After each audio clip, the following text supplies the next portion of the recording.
The moving truck pulled away from the curb, leaving behind a pile of cardboard boxes on the front lawn of 1247 Maple Street. David stood in the driveway, hands on his hips, looking at what would be home for the next few years. After 8 months, overseas, the quiet suburban street felt almost strange. No helicopters overhead, no constant radio chatter, just the sound of sprinklers and a dog barking somewhere down the block. His wife Lisa emerged from the house, wiping sweat from her forehead, with the back of her hand. "The kids are already arguing about who gets which bedroom," she said with a tired smile. "I told them they can figure it out after we find the sheets." David chuckled and wrapped his arm around her shoulders. They had been saving for this house since before their first child was born.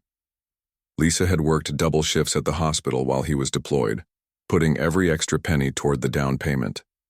The neighborhood wasn't fancy, but it was safe, clean, and the schools were good. That's all they wanted. Their 8-year-old son Jake came running out the front door, nearly tripping over a box labeled kitchen stuff in Lisa's neat handwriting. "Dad, there's a playground at the end of the street. Can we go see it?" "After we get the furniture inside," David replied, ruffling his son's hair. "And after we find your sister." "Where did she disappear to?" "She's in the backyard looking at the garden," Jake said, already distracted by something across the street. "Look, there's another kid over there." David followed his son's gaze and saw a boy about Jake's age riding a bicycle in circles in the driveway across the street. The kid waved and Jake waved back enthusiastically. It was a good sign.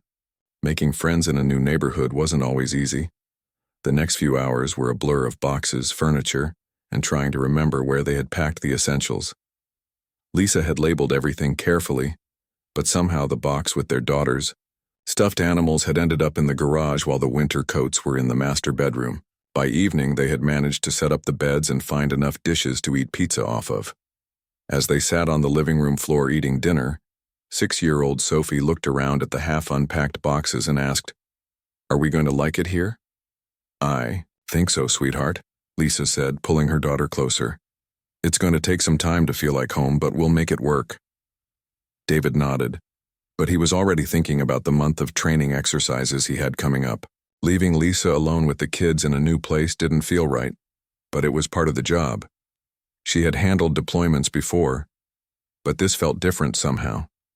Maybe it was because they were starting over in a place where they didn't know anyone. The next morning, David was loading the empty boxes into his truck when a woman approached from the house next door. She was probably in her 60s, wearing a crisp white shirt and perfectly pressed pants despite the early hour.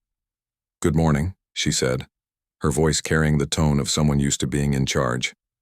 "I'm Patricia, the president of the Willowbrook Heights Homeowners Association. I wanted to welcome you to the neighborhood and give you some important information." She handed him a thick folder filled with papers. "These are our community guidelines. I'm sure you'll want to review them carefully. We work very hard to maintain property values here, and everyone's cooperation is essential." David flipped through the papers quickly. There were rules about everything from the color you could paint your front door to what time you could put your trash cans out. "This is quite comprehensive," he said diplomatically.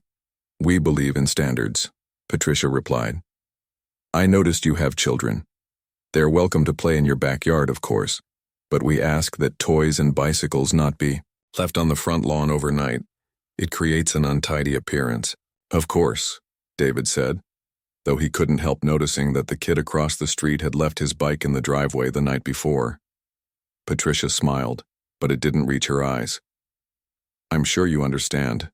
We've worked very hard to create a certain atmosphere here. I trust you'll want to be part of maintaining that." After she left, David stood looking at the folder in his hands. Something about the conversation had felt more like a warning than a welcome. Lisa came out to join him, coffee cup in hand. "How did it go?" she asked. "I'm not sure," David said honestly. "She gave me about 50 pages of rules to read." Lisa raised an eyebrow. 50 pages? For a neighborhood? Apparently they take their property values very seriously here. Over the next few days, David began to notice things he hadn't seen during their house hunting visits. There was a security patrol that drove through the neighborhood twice a day in a white SUV with Willowbrook Security printed on the side. The guards would slow down at each house, apparently checking for violations of the community guidelines. He also noticed that the yards were almost unnaturally perfect. Every lawn was exactly the same shade of green, trimmed to exactly the same height. The mailboxes were all identical, the house numbers all the same font. It was like someone had used a cookie cutter to create the entire street. Lisa was trying to make the best of it. She had enrolled the kids in the local elementary school and was already making plans to join the PTA. She had always been good at fitting in, at finding her place in new situations. It was one of the things David loved most about her. But even, she seemed a little unsettled by some of their neighbors. "I tried to introduce myself to the woman 3 houses down," she told David one evening as they unpacked boxes in the kitchen. "She was perfectly polite, but she kept looking at our yard like she was taking notes." "Taking notes about what?" "I have no idea. The kids' chalk drawings on the sidewalk? The fact that I hadn't brought in the mail yet? I couldn't tell." David paused in his unpacking. Maybe she was just being cautious. Some people take time to warm up to new neighbors. "Maybe," Lisa said, but she didn't sound convinced. That weekend, David was in the garage organizing tools when he heard voices outside. Through the window, he could see 2 men in security uniforms standing in his driveway, looking at something and shaking their heads. One of them was writing on a clipboard. He walked outside to see what was going on. "Can I help you, gentlemen?" The taller of the 2 men looked up from his clipboard. He had the kind of mustache that was trying too hard to look official and sunglasses that hid his eyes. "Just doing our rounds," he said, "making sure everything's in compliance." "Compliance with what?" "HOA regulations," the shorter man said. He had a slight accent and seemed more nervous than his partner. "Your garbage cans are still out. Collection was yesterday." David looked at the cans sitting beside his driveway. "I was planning to bring them in after I finished in the garage." "Regulations say they need to be stored out of sight within 4 hours of collection," the tall man said, tapping his pen against the clipboard. "We'll let it slide this time since you're new. But we'll be keeping an eye on things." There was something about the way he said it that made David's military instincts kick in. These men weren't just doing their job. They were enjoying the authority a little too much. "I'll make sure to get them put away," David said evenly. After they left, he stood in his driveway for a long moment, watching their SUV disappear around the corner. He had dealt with enough petty authority figures in the military to recognize the type, but this was supposed to be his home, his family's safe space. He shouldn't have to deal with it here too.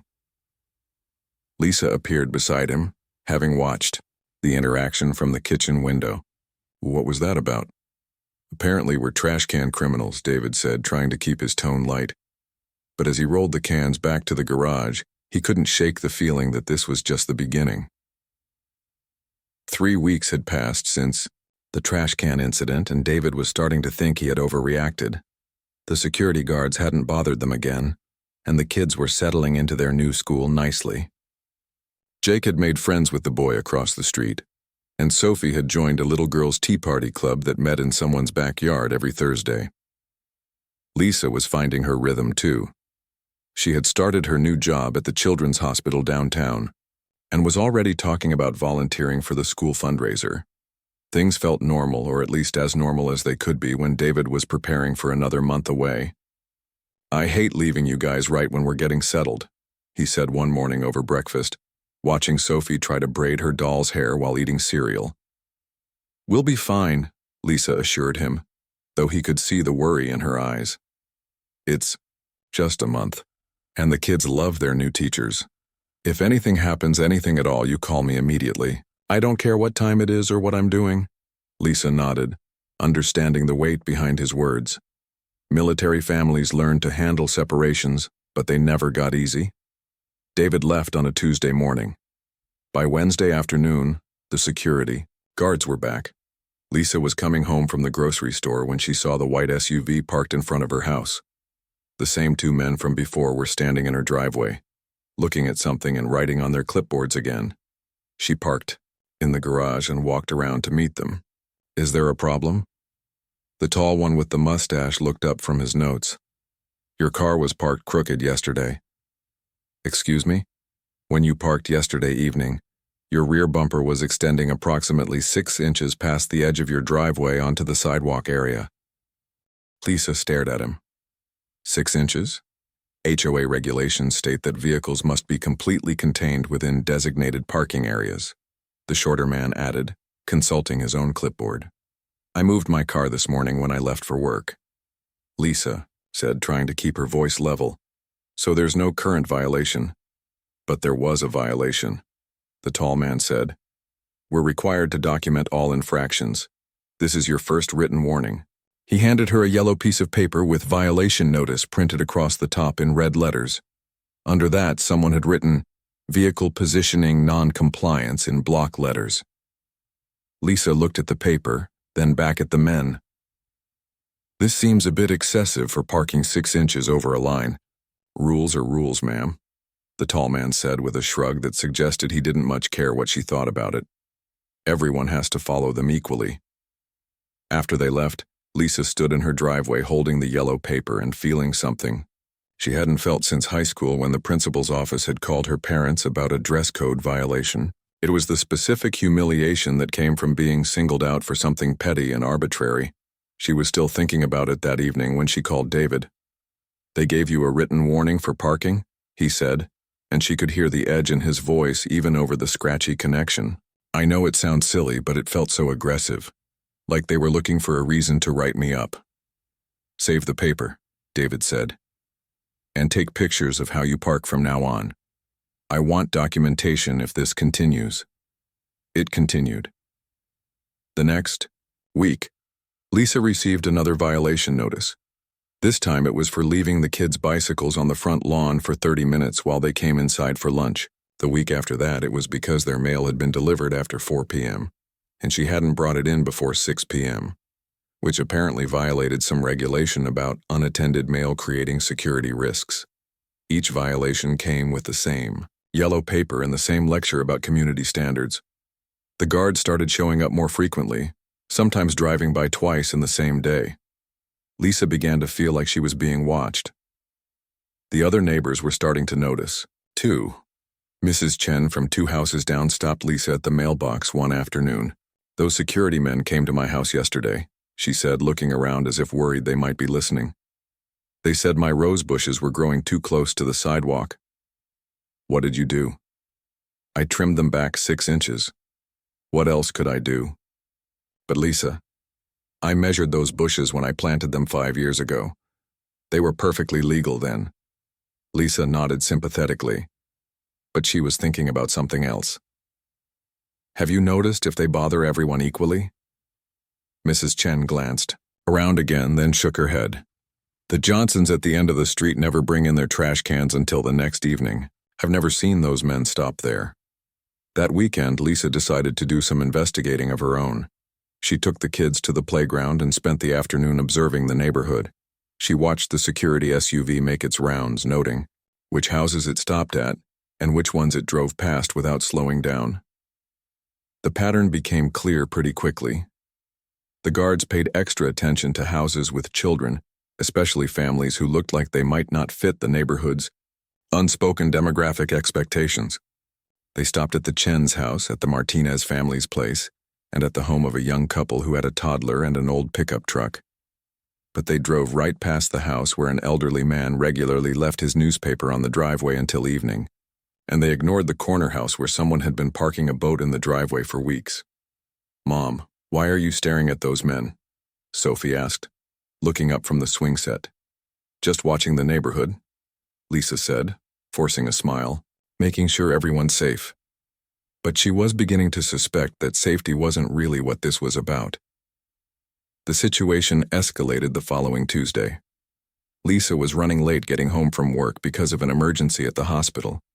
She had called the school to let them know David's mother would be picking up the kids, but she forgot to move her car until after dinner. She was washing dishes when she heard voices outside. Through the kitchen window, she could see the 2 guards standing beside her car taking pictures with their phones. This time she didn't wait for them to come to the door. She walked outside and confronted them directly. What are you doing? Documenting violations, the tall man said without looking up from his phone. Your vehicle has been parked in violation of driveway regulations for over 3 hours. I just got home from work. I haven't had time to adjust my parking. Time management isn't our concern, ma'am. Compliance is. Lisa felt her patience finally snap. This is harassment. You've been targeting my family since we moved in, finding excuses to write us up for things that other neighbors do all the time. The shorter man looked uncomfortable, but his partner just smiled. It wasn't a friendly smile. I'd be very careful about making accusations, ma'am. We're just doing our job. If you have a problem with HOA regulations, you can take it up with the board. Maybe I will. That's your right, he said, but his tone suggested he didn't think it would do her any good. After they left, Lisa stood in her driveway shaking with anger and frustration. She felt helpless in a way she hadn't since David's first deployment, when she was 23 years old and trying to figure out how to handle everything on her own. But she wasn't 23 anymore, and she wasn't helpless. The next morning, she started making phone calls. The HOA board meeting was held the third Thursday of every month in the community center. Lisa had never attended one before, but she wasn't going to let that stop her.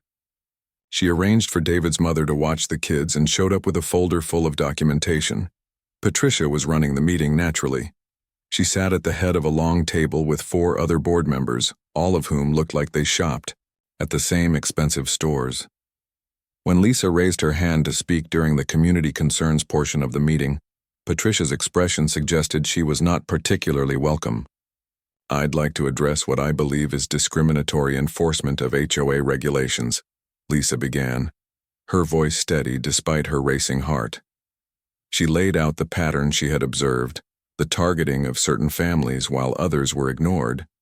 For identical violations, she showed the photographs she had taken and read from the violation notices she had received. These are serious accusations, Patricia said when Lisa finished. Do you have proof that our security contractors are acting inappropriately? I have documentation of unequal enforcement. Security is provided by a professional company, Patricia continued. They follow clear guidelines and treat all residents equally. If you're having trouble following our community standards, perhaps you should consider whether this neighborhood is the right fit for your family. The room went very quiet. Lisa felt her face flush, but she kept her voice level. Are you suggesting that my family should move because we've received harassment disguised as rule enforcement? I'm suggesting that some people adapt better to community living than others. Lisa looked around the room at the other board members. None of them would meet her eyes. She realized that Patricia wasn't acting alone. This was how they wanted things to run. She gathered her papers and stood up. I think this conversation tells me everything I need to know about how this board operates. As she walked toward the door, Patricia called after her. Mrs. Thompson, I hope you'll reconsider your attitude. It would be unfortunate if your family's adjustment period became more difficult than necessary. Lisa paused at the door. The threat was clear, even if it was wrapped in polite language. My husband will be home next week, she said quietly. I'll be sure to tell him about this conversation. She walked out of the meeting knowing that things were about to get much worse before they got better. But she also knew that she wasn't going to back down. David had taught her that bullies only got stronger when good people stayed quiet. It was time to stop being quiet. David had been home for exactly 4 days when everything fell apart. He had listened to Lisa's account of the HOA harassment with growing anger, but he had also been proud of how she had handled herself. Standing up to bullies wasn't easy, especially when you were outnumbered and trying to protect your kids at the same time. We'll document everything from now on, he had told her, and if they keep pushing, we'll push back through the proper channels. But the guards didn't seem interested in backing down. If anything, they had become more aggressive since the board meeting. They were driving by the house multiple times a day now, sometimes slowing down to a crawl in front of their driveway, as if looking for any excuse to stop. Saturday morning started out peacefully enough. Lisa was in the front yard working on the small flower garden she had planted along the walkway. The kids were playing in the backyard, and David was inside, organizing his gear for the next training rotation. The flowers had been Lisa's attempt to make the place feel more like home. She had chosen colors that would bloom in sequence through the seasons: creating a small splash of personality in a neighborhood that sometimes felt sterile. It wasn't elaborate, just some marigolds and petunias with a border of small decorative stones. She was kneeling beside the flower bed, pulling weeds when the white Securit SUV pulled into their driveway. Both guards got out this time, which was unusual. Normally, they just talked to people through the car window. David noticed them through the living room window and moved closer to watch. The tall guard with the mustache was carrying his clipboard as always. But there was something different about his posture today, something more confrontational.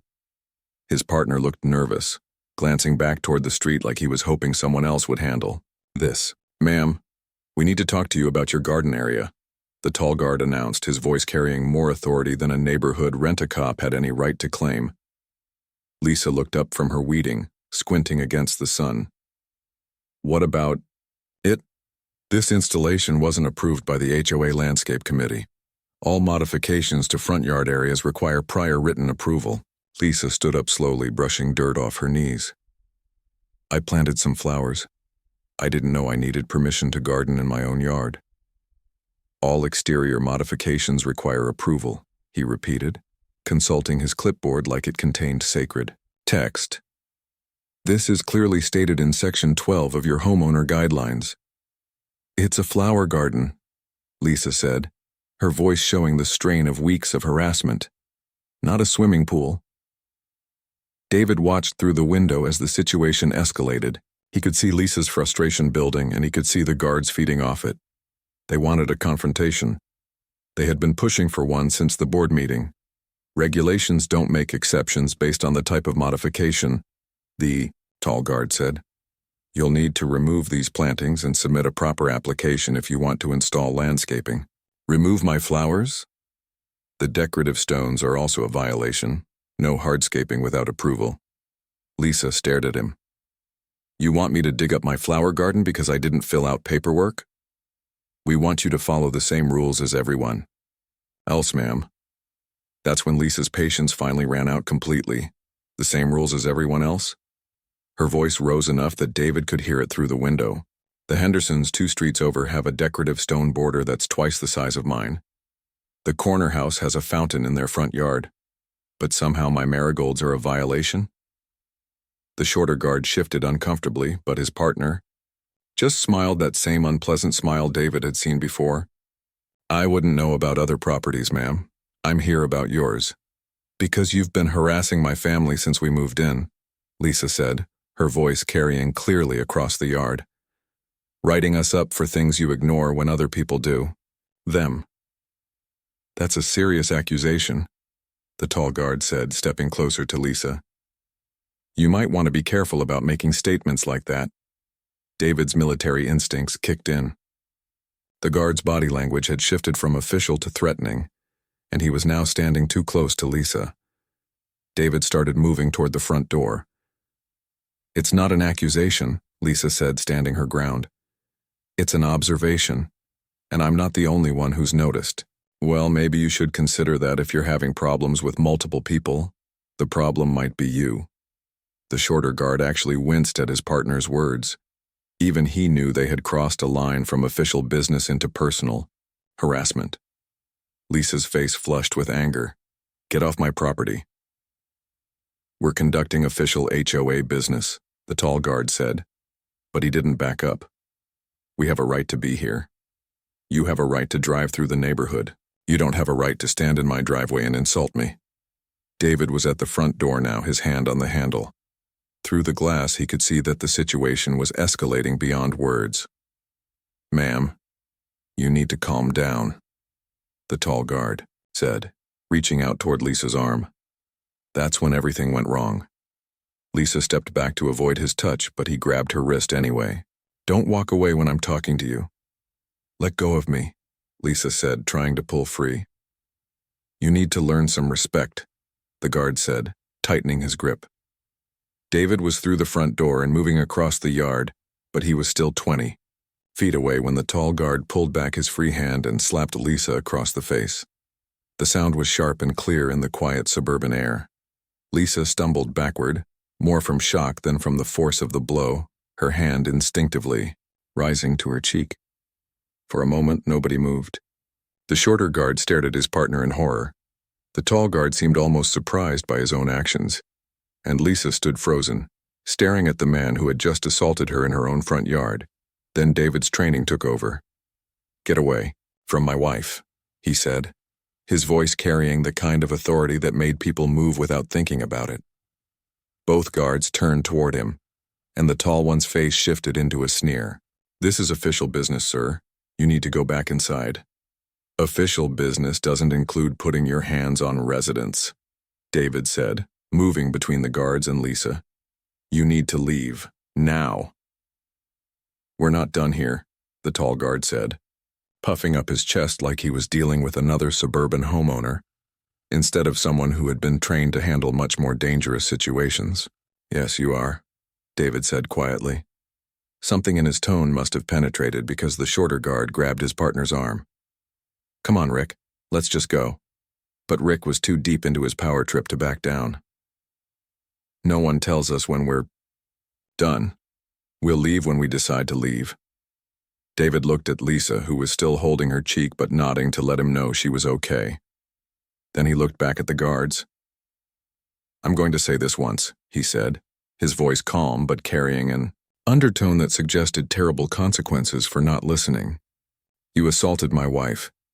You need to leave my property immediately, or this situation is going to get much worse for you." Rick laughed, actually laughed. "Is that a threat?" "It's a fact," David said.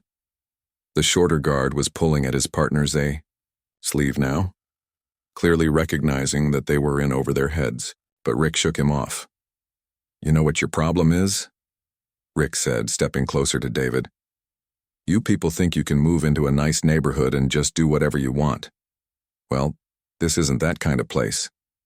The racial undertone was clear enough that even his partner looked shocked. Lisa made a small sound of disgust behind David. "Last chance," David said.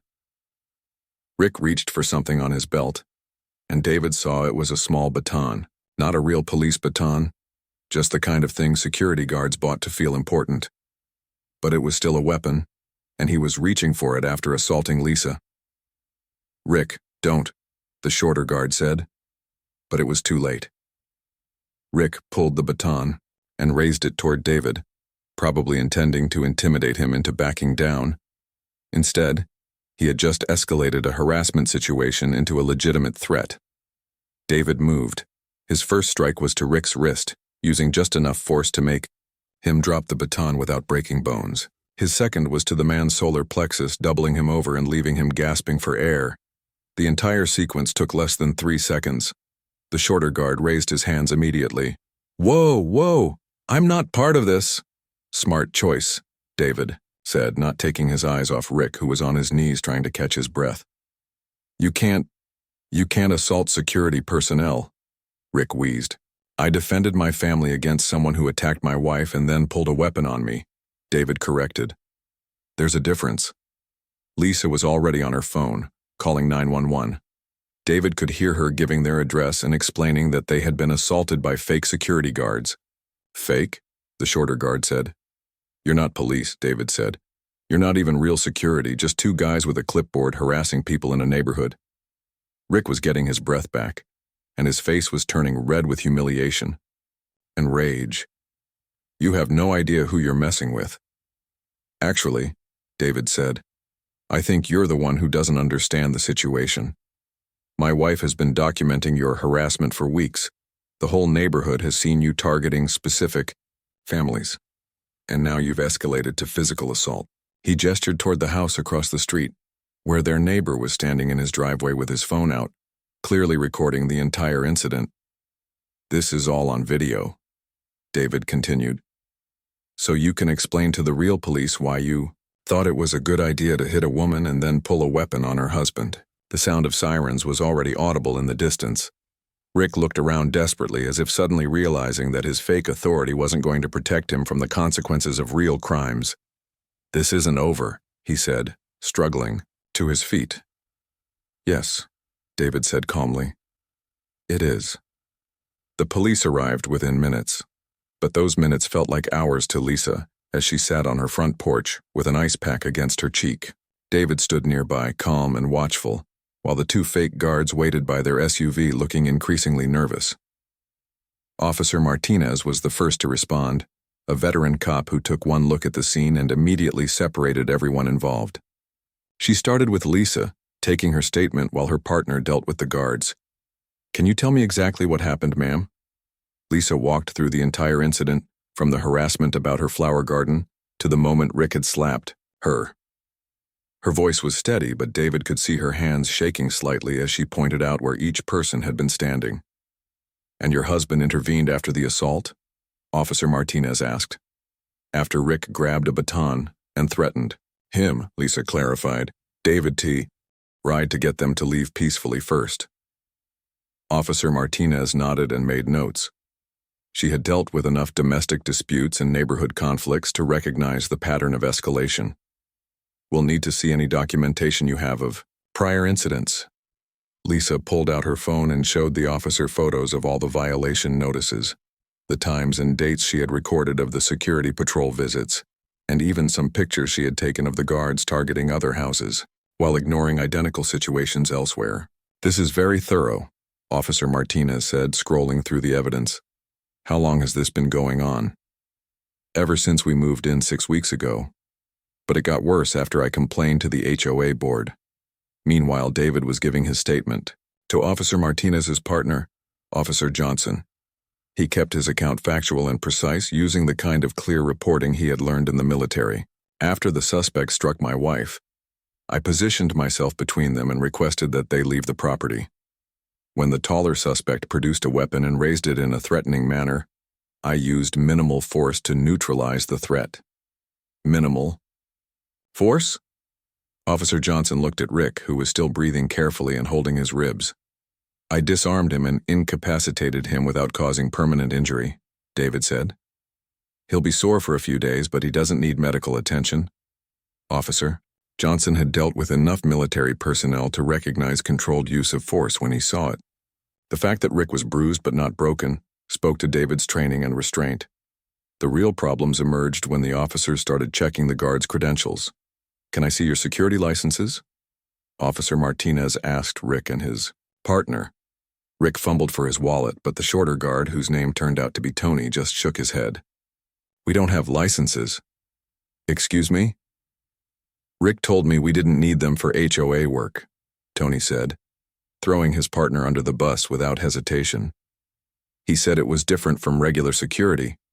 Rick shot him a venomous look, but Officer Martinez was already running their names through her computer. What she found made the situation much more serious. "Mr. Brennan," she said to Rick, "you have 2 prior arrests for assault and 1 for impersonating a police officer. Were you aware that operating as security personnel without proper licensing is a felony in this state?" Rick's face went pale. "We were just enforcing HOA rules." "With a weapon? After assaulting a resident?" While the officers sorted out the criminal charges, neighbors began emerging from their houses. Word was spreading quickly through the subdivision that something big was happening on Maple Street. Mrs. Chen appeared first, still wearing gardening gloves and looking concerned. "Lisa, are you okay? We heard sirens." "I'm fine," Lisa said, though the red mark on her cheek suggested otherwise. "Just some trouble with the security guards." "Those men have been bothering everyone," Mrs. Chen said loudly enough for the officers to hear. "My husband and I were talking about filing a complaint." More neighbors gathered, and David was surprised to hear how many of them had similar stories. The Martinez family had received multiple violation notices for their children's toys. An elderly man from the end of the street said the guards had threatened to tow his classic car because it was too old for the neighborhood. A young mother said they had written her up for hanging laundry outside to dry. "They've been targeting specific families," Mrs. Chen told Officer Martinez. "Anyone with children, anyone who doesn't look like they belong in Patricia's version of the perfect neighborhood." "Patricia?" the officer asked. "Patricia Kellerman, the HOA president," David said. "She's the one who hired these men." Officer Martinez made a note. "We'll be speaking with her as well." While this was happening, Tony was having what appeared to be a complete nervous breakdown. He kept looking at Rick like he couldn't believe what they had gotten themselves into. "I just needed the job," he told Officer Johnson. Rick said it was easy money, just driving around and talking to people about their yards. I never thought it would turn into this. Into what, exactly? Hitting people, pulling weapons. Rick keeps pushing things further and further, and I kept telling him we were going to get in trouble, but he said Patricia would protect us. This was news to the officers, and they immediately wanted to know more about Patricia's involvement. She hired you directly? Officer Martinez asked. Rick handled all that, Tony said, but she knew we weren't licensed. She said it didn't matter for community enforcement. She wanted us to be aggressive about violations. Rick was frantically trying to get Tony to shut up, but it was too late. The whole operation was unraveling, and Tony seemed desperate to distance himself from the worst of it. I never touched anyone, Tony insisted. I told Rick that hitting people was going too far. I told him we should just write up violations and leave it at that. Officer Johnson was taking notes rapidly. What had started as a simple assault case was turning into something much larger, involving unlicensed security work, harassment campaigns, and potentially conspiracy charges. Patricia herself arrived about 30 minutes after the police, driving up in a pristine white luxury sedan and clearly expecting to take control of the situation. She climbed out wearing the kind of outfit that cost more than most people's monthly mortgage and approached the officers with the confidence of someone accustomed to getting her way. Officers, I'm Patricia Kellerman, president of the Willowbrook Heights HOA. I understand there's been some kind of misunderstanding involving our security contractors. Misunderstanding? Officer Martinez looked up from her notepad. Ma'am, your contractors assaulted a resident and threatened her husband with a weapon. Patricia's composure slipped slightly. I'm sure that's not what happened. These are professional security personnel. Actually, they're unlicensed individuals with criminal records, Officer Johnson said. Were you aware that neither of these men is legally authorized to work in security? The color drained from Patricia's face. That's impossible. I specifically requested licensed professionals. From what company? Patricia hesitated. I hired them independently. They came highly recommended. Recommended by whom? Another hesitation. I don't recall exactly. David watched this exchange with growing understanding. Patricia hadn't hired these men through any legitimate company. She had found two guys willing to harass her neighbors and given them fake authority to do it. Ma'am, Officer Martinez said, we're going to need you to come to the station to answer some questions about your role in this situation. My role? I'm the victim here. These people moved into our community and have been causing problems from day one. What kind of problems? Officer Johnson asked. Violations. Constant violations of our community standards. Officer Martinez pulled out Lisa's phone and showed Patricia the photos of violation notices. You mean things like parking 6 inches over a driveway line? Or leaving mail in a mailbox past 6 p.m.? Patricia looked at the evidence, and her lawyer instincts finally kicked in. I don't think I should say anything else without my attorney present. You're right, ma'am. But these gentlemen are under arrest and will be investigating the entire security arrangement. As Rick and Tony were loaded into the back of police cars, David felt Lisa lean against his shoulder. The adrenaline was wearing off, leaving her exhausted and shaky. Is it over?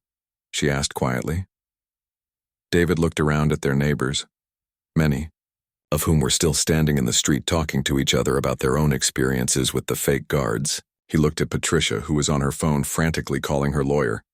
He looked at the two men being driven away in handcuffs. The harassment part is over, he said. Now comes the justice part.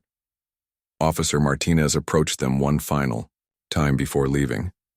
We'll need you both to come in tomorrow to finalize your statements. And Mrs. Thompson, you should see a doctor about that bruise. We'll need medical documentation for the assault charges. Lisa nodded, still holding the ice pack to her face. One more thing, the officer added. This kind of organized harassment campaign, especially with racial undertones, could potentially be a federal civil rights violation. The FBI might want to talk to you as well. After the police left, David and Lisa stood in their front yard surrounded by neighbors offering support and sharing their own stories. What had started as an assault on one family was turning into an investigation of systematic harassment targeting multiple households. Jake and Sophie emerged from the backyard where David's mother had been keeping them during the commotion. "Dad, why were there police cars?" Jake asked, looking around at all the neighbors. "Some bad men were bothering Mom," David said simply, "but they won't be bothering anyone anymore." Sophie looked at Lisa's bruised face with wide eyes. "Does it hurt, Mommy?" "A little," Lisa said, kneeling down to hug her daughter. "But I'm okay. We're all okay." As the neighbors gradually dispersed back to their houses, David realized that something fundamental had changed in their community. The fear and isolation that Patricia had tried to create through harassment had backfired, bringing people together instead of driving them apart. "You know what's funny?" Lisa said as they walked back toward their house. "What?" "I was actually starting to like the neighborhood." David smiled for the first time all day. "Think you still will?" Lisa looked around at the houses where our neighbors were turning on porch lights and closing their doors, probably feeling safer than they had in months. "Yeah," she said. "I think I will." 6 months later, David was planting new flowers in the front yard garden that had started the whole mess. Lisa was inside making lunch for the kids who were on spring break from school. It was hard to believe how much had changed since that terrible Saturday morning. The legal aftermath had been swift and thorough. Rick Brennan was convicted of assault, battery, and operating without a security license. He received 18 months in county jail and was banned from working in any security capacity. Tony received 6 months of probation after cooperating, fully with investigators and testifying against both Rick and Patricia. Patricia herself faced the most serious consequences. The investigation revealed that she had knowingly hired unlicensed security guards and had specifically instructed them to target certain families with aggressive enforcement tactics. Federal prosecutors charged her with conspiracy to violate civil rights, and she eventually pleaded guilty to avoid a lengthy trial. She was sentenced to 2 years in federal prison and ordered to pay restitution to all the families who had been harassed. The HOA board had moved quickly to distance themselves from Patricia's actions. Within a week of her arrest, they voted unanimously to remove her as president and appointed Mrs. Chen as interim leader. The change in atmosphere was immediate and dramatic. "The whole point of community rules," Mrs. Chen had said at her first board meeting, "is to help neighbors live together peacefully, not to give anyone an excuse to bully people."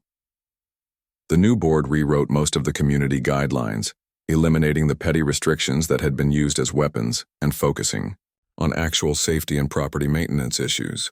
They also implemented an appeals process and required that any security personnel be properly licensed and trained in de-escalation techniques.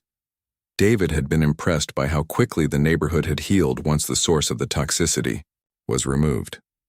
People were friendlier, more willing to help each other out. Kids played together across racial and economic lines without their parents worrying about HOA violations. It felt like a real community instead of a collection of strangers afraid of each other. The physical healing had been easier than the emotional adjustment. Lisa's bruise had faded within 2 weeks, but it had taken months for her to feel completely comfortable in her own front yard again. She still sometimes tensed up when she heard a car door slam in the driveway, even though she knew the fake security guards were long gone. David had helped her through it, the same way she had helped him adjust to civilian life after his deployments. Patience, understanding, and the knowledge that healing took time. Their kids had bounced back more quickly, the way children do. Jake was now best friends with 3 different neighborhood kids and had started an informal soccer league that met in the park every weekend. Sophie had become the unofficial welcome committee for new families, bringing them cookies that she baked with Lisa and explaining all the best places to play. The legal victories had been satisfying, but the real victory was what their neighborhood had become. "Dad, can we plant sunflowers this year?" Sophie asked, running outside with dirt already somehow smudged on her shirt, despite having been clean 5 minutes earlier. "I don't see why not," David said, making room for her beside the flower bed. "They'll grow pretty tall, though. Are you sure you want giant flowers in front of the house?" "The bigger the better," Sophie declared with 6-year-old confidence. "I want flowers so big that people can see them from space." David laughed and handed her a small trowel. Well, we might not achieve space visibility, but we can definitely go bigger than last year. Lisa appeared in the doorway, watching them work. Lunch is ready when you two are done creating your masterpiece. 5 more minutes, Sophie called back. We're making it beautiful. David looked up at his wife and saw her smiling in a way that reminded him of when they had first looked at this house. She had that same hopeful expression, the sense that they were building something good here. You know, Lisa said, walking over to join them. I never thought I'd say this after everything that happened, but I'm glad we stayed. David nodded, understanding what she meant. There had been moments, especially right after the incident, when moving seemed like the easier option. Start over somewhere else, avoid the memories and the legal proceedings and the curious stares from neighbors who had heard about what happened. But running away would have meant letting the bullies win, even if they were behind bars. It would have meant teaching their kids that when bad people made life difficult, the solution was to retreat rather than stand and fight for what was right. Besides, Lisa added with a grin, where else would we find neighbors willing to testify in federal court for us? That was true. The community support during the legal process had been overwhelming. Mrs. Chen had organized a neighborhood legal fund to help with attorney costs. The Martinez family had testified about their own harassment experiences. Even people they barely knew had come forward with evidence of Patricia's discriminatory enforcement patterns. Jake came running around from the backyard, grass stains on his knees and a huge smile on his face. Mom, can Tommy and Luis come over for lunch? Luis's mom said she'd make tacos for everyone if we bring the drinks. Of course, Lisa said. But wash your hands first, all of you. David watched his son run back to gather his friends and felt a deep sense of satisfaction. This was what they had been fighting for all along. Not just the right to live in peace, but the right for their children to grow up in a place where they belonged, where they were welcomed, where their differences were celebrated rather than policed. His phone buzzed with a text message. It was from Tony, the former fake security guard who had cooperated with the investigation. David had been surprised when Tony had reached out a few months after the trial, wanting to apologize and make amends. The message read, 6 months clean and sober. Started anger management classes. I know it doesn't undo what happened, but I wanted you to know I'm trying to be better. David showed the message to Lisa, who read it and nodded thoughtfully. Think people can really change? She asked. Some can, David said, when they want to badly enough. Tony had explained during one of their conversations that he had gotten involved with Rick during a low point in his life. Unemployed, drinking too much, and desperate for any income, he had been easy to manipulate into Patricia's harassment scheme. The arrest had been a wake-up call that probably saved his life. Rick, on the other hand, had shown no remorse and had actually tried to file a lawsuit against David for assault, claiming his civil rights had been violated. The lawsuit was dismissed immediately, but it showed that some people never learned from their mistakes. Patricia had written letters from prison blaming everyone but herself for what had happened. According to her, she had been trying to maintain property values and had been betrayed by incompetent contractors and ungrateful neighbors who didn't appreciate her efforts. David deleted Tony's message and put his phone away. The past was the past, and he was more interested in the future they were building. Dad, look, Sophie called, pointing to a small green shoot emerging from the soil where she had planted a seed the week before. It's growing! David crouched down beside her to examine the tiny plant. Sure is. By summer, that'll be taller than you are. Really? Really. Plants grow fast when they're in good soil with plenty of sunlight. Sophie considered this seriously. Like people? David looked at his daughter, then at his wife, then at his son playing with friends in the backyard, then at the neighbors working in their own yards without fear of harassment or violation notices. Yeah, he said. Like people. That evening, after the kids were in bed and the neighborhood had settled into its peaceful nighttime rhythm, David and Lisa sat on their front porch drinking coffee and watching the sunset paint their street in golden light. Any regrets? Lisa asked. David thought about it seriously. The events of the past year had been traumatic and stressful. The legal proceedings had taken months. There had been media attention and curious neighbors and difficult conversations.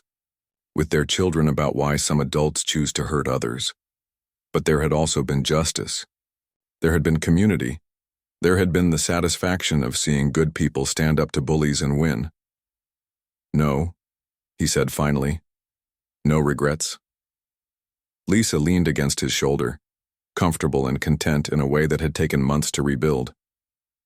"Good," she said, "because I planted 3 more flower beds while you were gone today." David laughed, the sound carrying across their quiet street where children could play safely and families could live without fear. "I guess we better buy more seeds," he said. In the distance, they could hear kids playing and adults talking, and the everyday sounds of a healthy neighborhood where people had learned to trust each other again. It was exactly the kind of place they had hoped to find when they first started looking for a home. It had just taken a little work to get there,